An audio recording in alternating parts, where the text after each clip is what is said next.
ನಮಸ್ಕಾರ. ನಾನು ಈ ದಿನ ಹಲಸಿನಹಣ್ಣಿನ ಕಡುಬು ಮಾಡ್ಕೊಂಡು ಬಂದಿದ್ದೀನಿ. ಹಲಸಿನಹಣ್ಣಿನ ಕಡುಬು ಅಂದರೆ ತಕ್ಷಣ ಕೇಳೋದು ಕೊಟ್ಟೆ ಕಡುಬಾಗಿ ಕೇಳ್ತಾರೆ. ಕೊಟ್ಟೆ ಎಲ್ರಿಗೂ ಕಟ್ಟಕ್ಕೆ ಬರಲ್ಲ ಮತ್ತು ಅದು ಮಾಡೋದು ಸ್ವಲ್ಪ ರಿಸ್ಕೆ. ಇದು ತುಂಬ ಸುಲಭವಾಗಿ ಮಾಡುವಂಥದ್ದು. ಬಾಳಲ್ಲಿ ಪ್ಯಾಕ್ ಮಾಡಿ ಹಿಟ್ಟನ್ನು ಹಾಕಿ ಬೇಯಿಸೋದು. ಹಾಗೆ ಇಲ್ಲಿ ಒಂದು ಸ್ಪೆಷಲ್ ಅಂದರೆ ತೊಳೆಗಳನ್ನು ರುಬ್ಬಿಲ್ಲ, ನಾನು ಹೆಚ್ಚಿ ಹಾಕಿದ್ದೀನಿ. ಬನ್ನಿ ಈಗ ಈ ಕಡುಬಿನ ವಿಡಿಯೋನ ನೋಡ್ತಾ ಹೋಗೋಣ. ಒಲೆ ಮೇಲೆ ಬಾಣಲೆ ಇಟ್ಕೊಂಡಿದ್ದೀನಿ. 3 ಲೋಟದಷ್ಟು ತಿಂಡಿ ಅಕ್ಕಿನ ಹಾಕಿದ್ದೀನಿ. ಸ್ವಲ್ಪ ಚೆನ್ನಾಗಿ ಪರಿಮಳ ಬರೋ ಹಾಗೆ ಹುರಿಬೇಕು. ಸಣ್ಣ ಉರಿ ಇರಬೇಕು. ಯಾವುದೇ ಅಕ್ಕಿಯ ತಿಂಡಿ ಮಾಡಬೇಕಾದ್ರೂ ನೆನೆಸೋ ಅಂಥ ಐಟಮ್ ಆದರೆ ಅದನ್ನು ಹುರಿದು ನೆನೆಸಬೇಕು. ಆಗ ತುಂಬ ಮೃದು ಬರುತ್ತೆ, ಹಾಗೆ ಟೇಸ್ಟು ಜಾಸ್ತಿ. ಈಗ ನೋಡಿ ಅಕ್ಕಿ ಹುರಿದಾಯಿತು. ಗ್ಯಾಸ್ ಆಫ್ ಮಾಡೋಣ. ಈಗ ಹುರಿದ ಅಕ್ಕಿನ ಒಂದು ದಬ್ರಿಗೆ ಹಾಕಿಟ್ಕೊಂಡಿದ್ದೀನಿ. ಸ್ವಲ್ಪ ನೀರು ಹಾಕಿ ಚೆನ್ನಾಗಿ ತಿಕ್ಕಿ ತೊಳೆಯೋಣ. ಮೊದಲ ಸಾರಿ ಅಕ್ಕಿ ತೊಳೆದ ನೀರನ್ನು ಚೆಲ್ಲಿ, ಎರಡನೇ ಸಾರಿ ಅಕ್ಕಿ ತೊಳೆದ ನೀರಿಗೆ ಬೆಲ್ಲ, ಏಲಕ್ಕಿ ಪುಡಿ, ಹಾಲನ್ನು ಹಾಕಿ ಗರ್ಭಿಣಿ ಸ್ತ್ರೀಯರಿಗೆ ಕೊಡ್ತಾರೆ. ಅಧಿಕವಾದ ಪೌಷ್ಟಿಕಾಂಶ ಇದೆ ಅಂತ. ಈಗ ಅಕ್ಕಿ ತೊಳೆದಾಯಿತು. ಮತ್ತೆ ಪುನಃ ನೀರು ಹಾಕಿ 2 ಗಂಟೆಗಳ ಕಾಲ ನೆನೆಸಿಡೋಣ. ಹಲಸಿನ ತೊಳೆಗಳನ್ನ ಬಿಡಿಸಿಟ್ಕೊಂಡಿದ್ವಿ. ಈಗ ಇದನ್ನು ಕಟರಿಗೆ ಹಾಕೋಣ. ಆಗ ಸಣ್ಣ ಪೀಸ್ ಆಗುತ್ತೆ. ಇಲ್ಲಿ ತೊಳೆಗಳನ್ನು ಹೆಚ್ಚೋದು ಅಂದರೆ ಕತ್ತಿಲಿ ಹೆಚ್ಚೋಕ್ಕಾಗೋಲ್ಲ, ಯಾಕಂದರೆ ಕೈಗೆ ಜಾರುತ್ತೆ.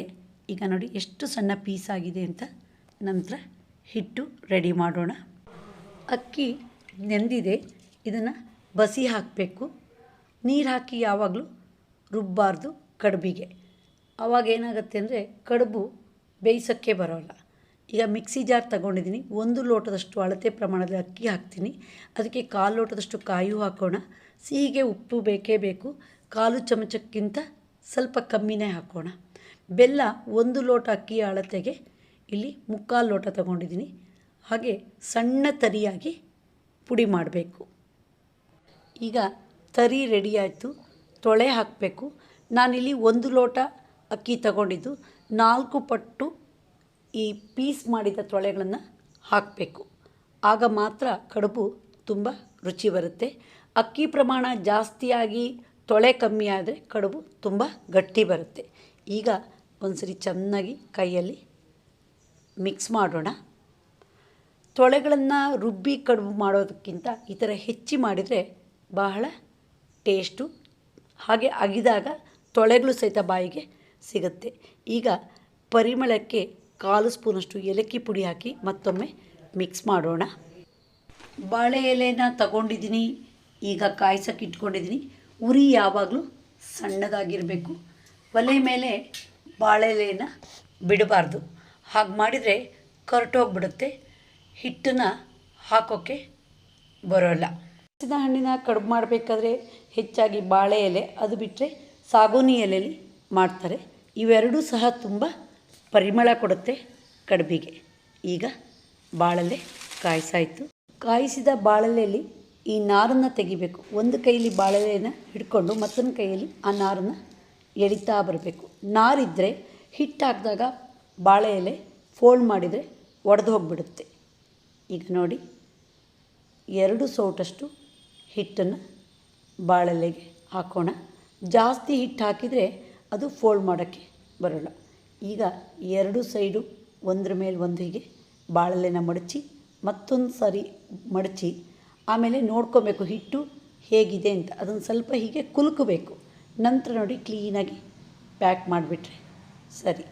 ನೋಡಿ ಪ್ಯಾಕು ಎಷ್ಟು ಚೆನ್ನಾಗಿ ರೆಡಿ ಆಯಿತು. ಹಲಸಿನ ಹಣ್ಣಿನ ಕಡುಬು ಹೆಚ್ಚಾಗಿ ಬಾಳೆ ಎಲೆ ಬಿಟ್ಟರೆ ಸಾಗೋನಿ ಎಲೆಯಲ್ಲಿ ಮಾಡ್ತಾರೆ.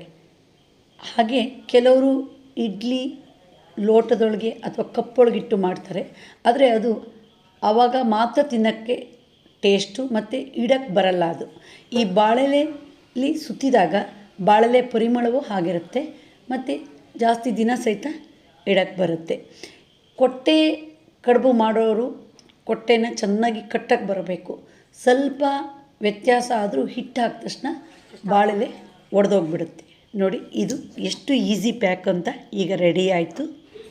ಇದಕ್ಕೆ ಇಡ್ಲಿ ಅಟ್ಟ ಅಥವಾ ಕಡುಬಿನ ಅಟ್ಟ ಅಂತ ಹೇಳ್ತಾರೆ. ಬುಡದಲ್ಲಿ ಅರ್ಧದಷ್ಟು ನೀರು ಹಾಕಿದ್ದೀನಿ. ಅದಕ್ಕೆ 4 ಬಾಳೆಲೆ ಪೀಸನ್ನು ಹಾಕಿದ್ದೀನಿ. ಅದ್ರ ಮೇಲೆ ಒಂದು ಪ್ಲೇಟ್ ಇಟ್ಟಿದ್ದೀನಿ. ಅದಕ್ಕೆ ಅಂತ್ರ ಅಂತ ಹೇಳ್ತೀವಿ.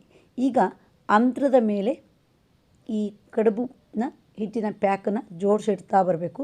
ಮಧ್ಯದ ಹೋಲು ಮುಚ್ಚಬಾರ್ದು, ಯಾಕಂದರೆ ಹಬೆ ಅದರಿಂದನೇ ಬರೋದು.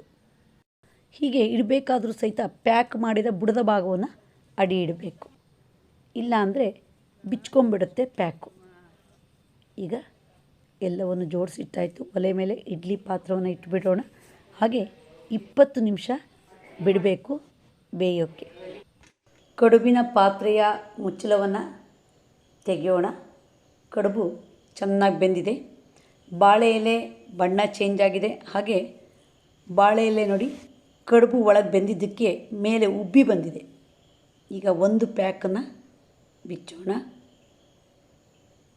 ಕಡುಬಿನಲ್ಲಿ ಕಟ್ ಮಾಡಿದ ತೊಳೆಗಳು ನೋಡಿ ಕಾಣಿಸ್ತಾ ಇದೆ.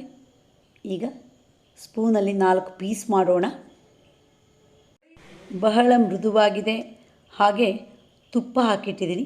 ಬಿಸಿ ಬಿಸಿ ಕಡುಬನ್ನು ತಿಂದರೆ ಬಹಳ ರುಚಿ. ನಮಗೆ ಎಷ್ಟು ಬೇಕೋ ಅಷ್ಟು ಪ್ಯಾಕ್ಗಳನ್ನು ಮಾತ್ರ ಓಪನ್ ಮಾಡಿ ಉಳಿದದ್ದು ಹಾಗೆ ಇಡ್ಲಿ ಅಟ್ಟದಲ್ಲಿ ಇಡೋದು. ಬೇಕಾದಾಗ ಮತ್ತೆ ಬಿಸಿ ಮಾಡಿ ತಿಂದರೆ ಈ ಕಡುಬು ಸ್ವಲ್ಪನೂ ಹಾಳಾಗದೆ ಮತ್ತು 2 ದಿನ ಇಟ್ಕೊಂಡು ತಿನ್ಬೋದು.